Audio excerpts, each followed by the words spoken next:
Hello, everyone. This is Matthew Scooby. This is my podcast, which I talk about some Twilight Zone episodes. This is really just me talking. I'm going to be kind of rambling about this episode, and I'm trying to do a little series where I do talk about each Twilight Zone episode because I solely feel that Twilight Zone is not only is it an old show, but it's a show that holds up even to this day. You know, there's been a lot of hit and miss shows. There's been shows that have come and gone. Um, Example, I feel like the show Game of Thrones, that show is gonna still hold up in a couple years, except for maybe season 6 and 7. But it's still up in the air whether season 8 is gonna be good or not. But anyways, we're on the subject of the Twilight Zone. So, as I said, it's a show that has held up for the most part in recent years. It's a show that I hold very dearly. My family and I used to watch it together, and the thing is, I just recently watched the episode, The Comedian, the new Twilight Zone episode. Yes, they made a new Twilight Zone episode. Uh, and to be honest, I didn't like it. I really didn't like that new Twilight Zone episode.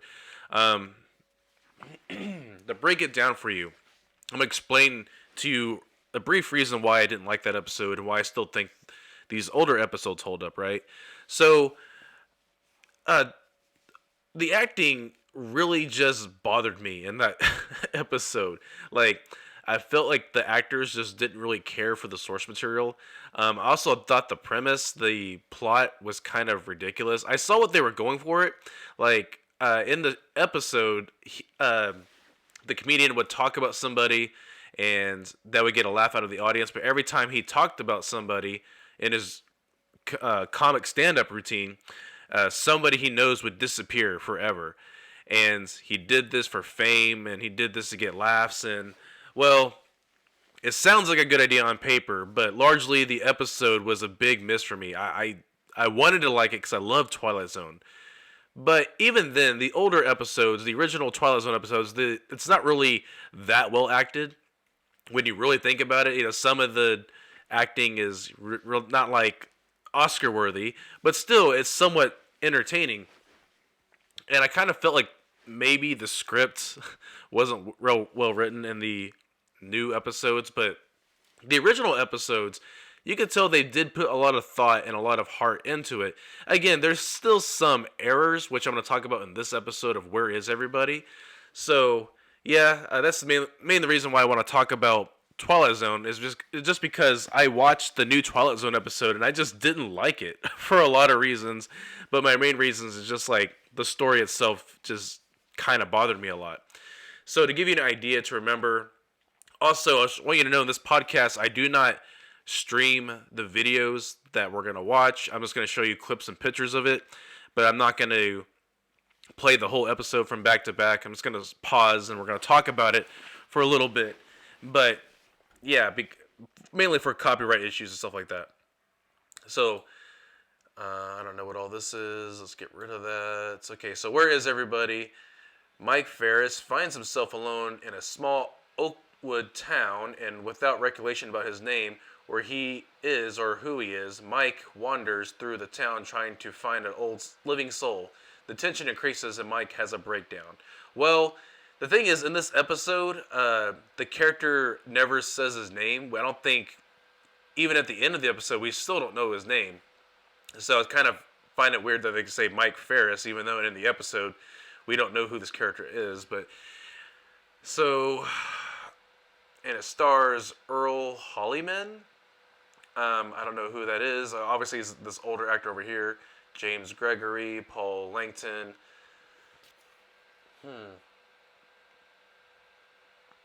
Yeah, the cast for this episode is actually fairly small.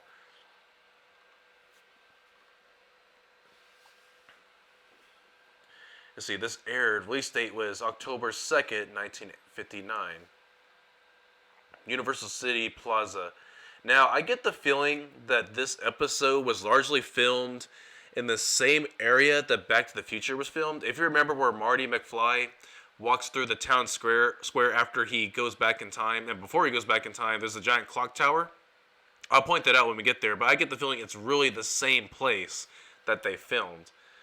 Let's see, technical specs, mono. Okay. Did you know? Let's look at the trivia. The scene where Mike Ferris becomes trapped in the telephone booth was based on an incident that happened to Rob Sterling.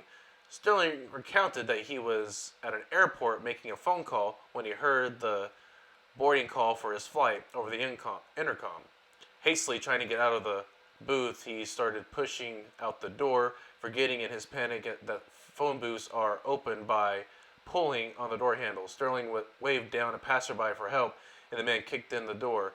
Though Sturdy found himself his mental lapse humiliating, he incorporated it into his episode. Okay. Goofs. The clock in the booth with a broken face is shown in a distant shot. Then in close-up where more cracked appeared than before. That's a typical movie, TV show goof. That's not really that big a deal.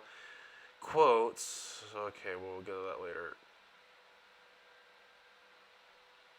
Yeah, okay, so I'll click more of this, and then we're gonna go ahead and watch the episode. So, anyways, let's start this. So it starts off with Rob Sterling. Now, for many of you who don't know, this is the first episode of Twilight Zone, the very first one. And here, Rob Sterling, who wrote this, he explains that the studio is planning on writing a new TV series and how it's going to be completely different. And he begins to explain that, sand and time and how things that seem out of the ordinary and how it's going to delve into the minds of men, like how it's going to, what is our biggest fear, basically. And he foreshadows a lot of episodes here. For example, there's a part where he talks in a little Western booth. Let's find it somewhere. Oh yeah, this part of the episode he explains that there's a man who has eternal life, but he lives behind bars for the rest of his life. That's an episode. And over here is another episode. One of my favorite episodes is the cowboy episode where he drinks this weird formula and he begins to explain the story. So obviously they have many stories that they've already planned out. And yeah, let's go ahead and get to the main part. Let's see. Oh yeah, all those studio backlight. Like, you would never see this before. I mean, at least anymore in hardly in TV shows or movies where they would blatantly just show the backdrop of their filming studio. Of course, there's the new movie, The Joker, with Joaquin Phoenix. The very first trailer shows a guy with a slate, slating down for a cue for Joaquin Phoenix. So I guess it isn't out of the ordinary too much, but for the most part, most movie studios don't really do that. So it is interesting to see their backlot like that. And over here, you know what? To be honest with you, you can't start a Twilight Zone episode without seeing the opening, right? There is a sixth dimension I got that which is known to man. Like I said, for copyright reasons, I really don't want to be showing this. So, wow, look at that, man. Like, that's way different than how I remember it. Like, I don't remember ever it airing like that. But over here, we have the classic opening somewhere. Where'd it go? Where's the classic opening? I guess we can't go there now. So, anyways, yeah, that's the opening credits, the original ones. So, it opens up with, I guess, Mike, who, at this time, we actually don't know his name. He wanders into town, and he basically explains he's been walking for a while, and he walks into this restaurant. Now, I want you to really think about this. Like, this show basically, this episode emphasizes that being lonely can really drive you crazy, right? And it's actually been proven scientifically and psychologically that if you were to be in a silent room for a couple hours, maybe at least 3 days, you would be declared legally insane. I don't know all the technical aspects of that, but that's what I've heard. And there's been the YouTuber Vsauce did this experiment where he was in their isolation for at least 72 hours, and you could tell he already started to lose it basically from not having any human contact. But I could see why people would go crazy about that, especially being in isolation for so long. Me personally, I think I would actually enjoy the isolation, at least being in a town where there's nobody. But as long as the shops are still open, or I can go and cook myself up a burger. But then again, if I was the only person in a city, it doesn't matter how much money I take, because I guess it's not really stealing if there's nobody there, right? So I guess what I'm saying, yeah, it would be fun to live in a place where there's nobody and it's just you. If I can go in a store and take whatever I want, that's cool. But I guess after a while, I guess after 1 month, all that food in the restaurants and grocery stores would be completely spoiled. So the fun would eventually run out eventually. And, I'm a conservative guy and I don't need that much. I really don't need that much. I guess I would take some clothes if I could just to have on my back. Uh, Maybe a laptop or two. I'm just being honest because, like I said, it's not really stealing if there's no one there. If you're really the last person on Earth. So I guess after about a month, I guess I would start getting bored if there was truly no one else on the planet. Yeah, I probably would be a little lonely too because a lot of people I hold very dear in my life. But let's keep going. So he walks in this restaurant. There's nobody there, and he begins to still talk. Like he's trying to talk to someone because he thinks there's someone back there only to find out there's no one. So he ends up taking some food and makes it for himself. And what's really funny is that in this scene, he explains he has $2.30, something like that, and he wants to buy him a meal. Think about that for a second. Like this is the 1950s. It's about to be 1960s, almost Vietnam era, right? Uh, $2.30 could barely get you shit these days. You can barely do anything with $2. Uh, it's really funny to think about because inflation and like I remember at one point in my life that buying a Coke at a Coke machine was 25 cents. Now you need at least $1 or $2 just to get a Coke at a Coke machine. Uh, the times have changed, man. Like our money used to be a lot stronger. So here's where he mentions he has two American money. Let's keep going. Let's keep going. So he begins to realize he's the only person in the store. And look back there. Look at that. 75 cents, 15 cents. Man, oh man, times have changed. I do like how the way this is filmed, though. It is black and white. There's kind of a lot of oversaturated, at least in my opinion, looks. And the contrast also. Right here, I think his face is way too bright. Over here, I think that's way too bright. I don't know if that's on purpose or if they didn't really care, but maybe it's on purpose. Maybe I'm just overthinking it. And yeah, let's go. I get the feeling this is on a backlot somewhere in Universal, because this was filmed in Universal. So I've been in the backlot of Universal before, so I've seen a lot of buildings quite like this. So I'm not sure which building actually is though. Let's get going. So he walks out, notices he's the only one there in the middle of nowhere. So he ends up walking to, I guess, a post office, only to find there's. Was he running? I guess he contemplates running the other way. No, he just keeps walking. Another backlot studio. Sees a church. He sees there's nobody there. Post office. Let's keep going. Yeah. I remember this part. This part actually creeped me out as a kid, right? So in this part, he, like I said, he hasn't found anybody. He's walking around looking for a soul. So he sees this, I guess, van. Is it a van or a truck? Yeah, it's just a, yeah. Anyways, and he thinks there's a person in there. It turns out just a mannequin. Like, what I find really creepy, if there's truly no one in this town, like, how did this mannequin get there? Like, if there's truly nobody here, like, who or what would place a mannequin in the passenger seat like that just to fuck with somebody? And he begins to realize this is a mannequin. He still goes around, starts looking for people. Now I'm gonna get over here. Oh yeah, so here's the famous phone booth scene from Rod Sterling's viewpoint, saying that this happened to him. And I guess this is really hot that day. I do feel for this character because what if he really did get trapped in that phone booth and there's no one there to help him? Like, that's some scary shit. Like, what I like about the Twilight Zone, like, it's not bloody, it's not gory, it doesn't really delve deep in that. It just, like, gets you to mentally. Like, it's like I wouldn't really say it's a psychological thriller or anything like that. I wouldn't say that at all. Like, I think it really goes into the pit of your fears. Like, imagine being in a town by yourself, and then you go into a phone booth to try to call somebody. Yeah, in this scene, also someone called on the phone. And he went to go pick it up, and no one answers, just an operator. So that's kind of creepy. No one in the town. The phone randomly rings. That's something that would probably get under anyone's skin. Oakwood. If any of you have been to California, man, like Oakwood has a bunch of old people. That's all I'm gonna say. I'm not saying anything bad about old people, but it's Oakwood. Those areas, they really do have a bunch of older folks and a lot of old grumpy folks. It's definitely not what it used to be. It used to be like the hip-in place in Hollywood, but now it's just like a retirement center. That's what it feels like. I'm not saying anything bad. That's just my personal perspective. Let's keep going. Yeah, that's where he gets stuck.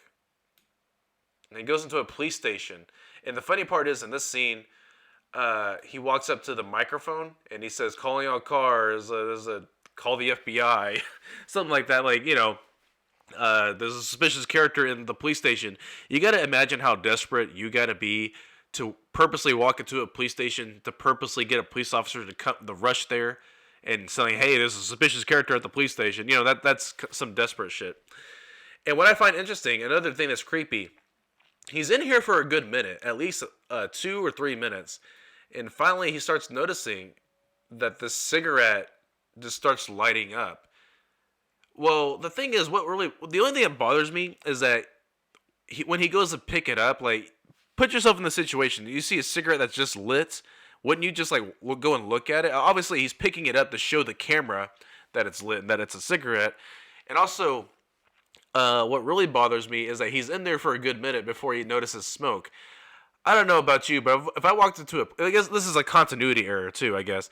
If I walked into anywhere, I guess I would immediately see smoke. I don't know if that's just me. Like, okay, I noticed there's smoke over there. So I kind of find it hard to believe he didn't notice that. But, hey, it's just a TV show that can't be perfect. So they obviously did this for an effect. So over here, there's another creepy thing that happens. He walks into the back of this jail cell. And he's still looking for, I guess he assumes that there's a police officer or someone back here. Ends up walking into this cell. And again, you got to remember, there's no one in this town. And earlier, the phone booth shut on him. Like, it wouldn't open. And suddenly, while he's in here looking at a shaver, the jail cell begins to close on him. That's some creepy shit. Like, imagine if that really shut on you while you're in a jail cell and there's no one there to help you. See, yeah, that's where it shuts by himself. I'm just going to put myself in this situation. If I was in this situation, I probably wouldn't have walked into the jail cell in the first place because out of fear, like, what if it shuts on its own and I can't get myself out? So me trying to be the clever guy that I know that I am, I wouldn't walk back here. I don't know about you. I wouldn't walk into a jail cell on purpose knowing that there's no one around that would help me in case it would lock up. So, as I said, Twilight Zone's not really known for its, like, superb acting. And we're over here, and I think the acting is kind of ridiculous, where he runs out of the police station, he kind of freaks out a little bit, and he walks up to the camera, and he goes, "Where is everyone?" And looks right in the camera. I'm not saying anything bad about this guy and his acting performance. I'm just saying that it did feel a little cheesy watching this now. But of course, back then, like during the 50s when this aired, or I guess 1959, I guess it's no longer the 50s since it's about to be 1960. But still, I guess this still would have hit home for people that were watching this episode. But now when you look at it, it is kind of a little ridiculous. Like so far, this whole episode, like it's fine, but there's a few aspects, especially the cigarettes and this cheesy one line of him going, "Where is everybody?" On top of that, throughout this entire episode, he's talking. He's just talking out loud. And what I find funny is, I think for any normal person that would be in this situation, they wouldn't just talk out loud. But again, it's just a TV show. They're doing that to, I guess, show what he's thinking. But I think how they could have fixed this, instead of him just walking around and making a monologue about everything he does, he could have kept his mouth shut the entire time, and the actor could have did a voiceover of us showing what he's thinking. Like, yeah, he could talk a few times like, "Hey, where's everyone? Hey, is everyone there?" Blah blah blah blah. But I just kind of find it hard to believe that someone would just walk around and just like start talking to themselves like that. So I guess about 50% of his monologues in this episode could have been just reduced to a voiceover. But that's just me. That's something I would have did if I was the director, but I'm obviously not the director. I'm just being nitpicky. So let's go ahead. Also, where did he find the cigarette? Oh, I guess he can walk into any store, right? So, and then he walks into an ice cream shelter. Ice cream shelter. He walks into an ice cream parlor. Why did I say shelter? I don't know. I don't know why I said shelter. Walks into an ice cream bar. He looks himself in the mirror and he still doesn't know who he is. He's trying to explain to people, even though there's no one here. I don't know who I am. I don't remember who I am. Look at that shit. 30 cents. Look at that shit. 40 cents. Man. But what I find a little baffling is what I said earlier. If I was in a town where there's nobody there, I would probably go eat some food, take some clothes, whatever. But when you really think about it, food has to spoil at some time. So if you were in the situation and the first thing you notice is that when you eat the ice cream, because he's taking a bite of ice cream, I don't know if ice cream really gets spoiled, but if I notice that the ice cream tastes fine and I go and try other food and I notice all the other food tastes fine, that tells me, okay, so people disappeared from this town, but they probably just left recently. But I guess that's just what happened in this episode is whatever happened in this town, the people that left, they just left recently. But at the same time, I'm wondering, why doesn't he just like take a car, one of those cars that are in the street, maybe jack it? It's not really jacking. There's no one there, and probably drive to the next town. But I'm guessing if he did that, there would be no one over. Maybe I'm just overthinking this. Also, I think someone just told me. You know what? I think when I really think about it, I don't think ice cream really expires. When I think about it, because I remember a long time ago, someone explaining a story that they were homeless, and once a year the grocery stores would throw out all the ice cream, and then they would put in new ice cream, and he would go in the dumpster and eat all the ice cream. So I don't know. I guess ice cream is meant to last for a long time, unless it's gonna melt. I don't know. I don't know about that, but that's just something to think about. If I'm wrong, I'm wrong. Okay. And how convenient, right? He walks over to these bookshelves. Walking over these bookshelves and he sees all these books and he goes, man, my dream must be very detailed, because at this point he thinks he's dreaming. But he walks up to a set of bookshelves, of books, and one of them reads Last Man on Earth so conveniently. Let's get a shot of it. Where is it? I want to get a shot of it. Give me a shot of it. Go back. Yeah, I guess you can see it right there. I guess I can't get a good shot of it. Okay, so anyways, he walks out again, and he's still flustered. He's like, oh, where is everybody? But at this point, don't you think, bud, if you said it maybe the first 2 times, that there's obviously nobody fucking there? Like, if you check all the buildings, you notice there's no one there. Maybe there's nobody there. Also, there's probably no one there because you're on a studio bat lot. And over here, yeah, here's the background. So, if you can see it in this background over here, I do believe this is the same clock tower as the one from Back to the Future. I do believe that. I guess I missed a good shot of it from earlier. And over here is he realizes he's in the Air Force. And once again, his acting's not that amazing. And when this was aired, acting wasn't too superb or anything like that. So he proclaims like, hey, I know, I was in the Air Force. Like, I was in the Air Force. And he starts talking to himself. Like, once again, not great acting performances, but it still holds up. It still kind of gets under your skin in a way. And then he walks in here, and then suddenly the picture starts playing. I don't know about you, man. If I was in a theater alone, and then the movie just starts playing, I would be creeped out as shit. The last thing I would do is run to the projection booth. I would think at this point, maybe someone's fucking with me. But why doesn't he, like, go inside the projection booth? He actually doesn't go inside. He just looks into it. And then over here, another superb acting. He starts running, and he runs into this glass for some reason. I know this guy, he's breaking down psychologically.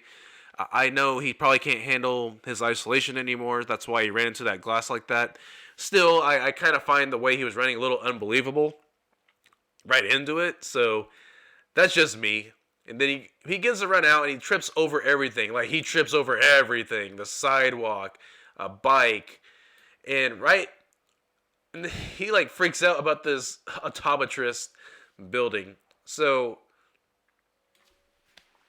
last part is like he walks over to this these lights, intersection lights, and he starts pressing the button like it's an intercom, and then immediately it switches away to these military guys. I guess they're not really army guys. I guess they're Air Force at this point.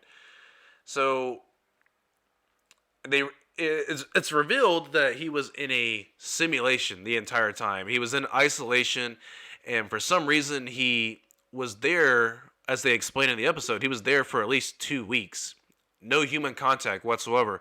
And as I said, the legal definition for if you were to be isolated for at least 3 days, you would have a mental breakdown. At least that's what I've heard.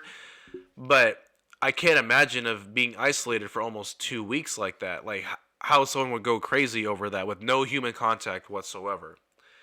So there's a big sigh of relief for a moment that this guy, he has other people to talk to, and he remembers who he is. And this last part of the episode has a good 5 minutes of them explaining this isolation test, because it's about him traveling to space. This was during the time period when we were having the space race, and for all you conspiracy theorists out there, I respect you, but I honestly believe we did went to the moon. I'm not going to debate that. I don't care. I mean, you guys can think what you want, but I do believe we went to the moon because it's logical that we went there. So, whatever. But yay, Trump is planning to go back there in 24. Yay. Anyways, they have a good conversation about going to the moon, and that's what this training was about. It's about because during this time, the military, well, now because NASA is more private, there's a lot more private companies going into space. But during this time, NASA was sending military guys into space with more military backgrounds. So this entire simulation was preparing this guy to go to the moon. And yeah, you also got to remember, during this time period, we didn't actually get to the moon yet. It wasn't until I think the 70s or 60s, around that time. I don't remember the exact date we went to the moon, but I think it was sometime during the 70s. And then he explains he was in isolation too long, and he looks up at the moon saying, "Don't worry, I'm going to be up there." And that's the end of the episode. So, yeah. So what do I think about it? I gave a lot of negative aspects about it. I said a lot of negative crap. But honestly, this episode still holds up. This episode could still get to you somewhat. There's a few moments in this episode where the acting is not really that great. It's a little annoying. It's a little redundant. And it's a little over the top. But at the same time, there's some parts that are a little subtle, especially where he walks into town just looking for other human contact. Especially with all the times where he's doing the monologues to himself, just talking out loud. As I said, at least 50% of his monologues could have probably be reduced to voiceover. But at the same time, this is the first episode of the Twilight Zone, so they weren't sure if this was going to work. So they probably had a better idea of just doing the talking while they were filming, so they don't have to go back and re-edit it, because they probably didn't know this show was going to be a hit or not. So there's that. I'm not saying... Okay, yeah, let me get to a part. I'm not saying anything negative about the actor in this episode. I'm not saying anything bad about him as a person or as an actor. I just want to make that clear. I'm just saying the acting wasn't that great. So let's just get that clear. I said it repeatedly throughout my little podcast here. But yeah, that's just my opinion. But I still think that he did something in this episode that made it worth watching. That you actually come to care for this character, and you want him to find people. You want him to get out of it. So that's why I'm saying he's not that bad, because obviously you do somewhat feel for this character at the end of the day. And the shooting location, it was a little cheap, obviously. They used the studio bat lot, which, And that's what it was built for them to make movies, right, or shows.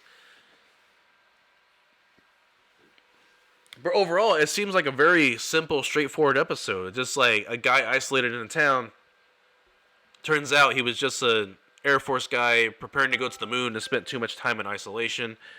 You know, could this episode have been filmed a little bit better? Yes, as I said with my comments about the voiceover. Could they have shown a little bit more in this episode as far as isolation or something like that?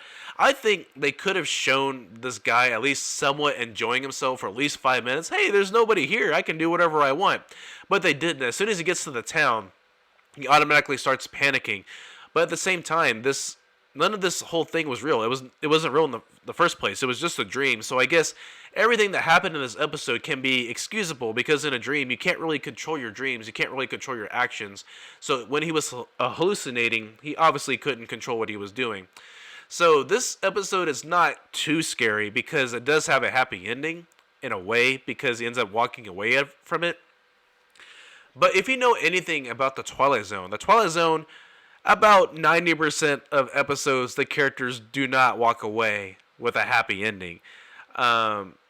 Just like in the Tales of the Crypt episode, like the chances of characters walking away alive in Tales from the Crypt is so slim. I honestly don't remember one single character that survived a single episode of Tales from the Crypt. If there was, I'm going to get to that one day.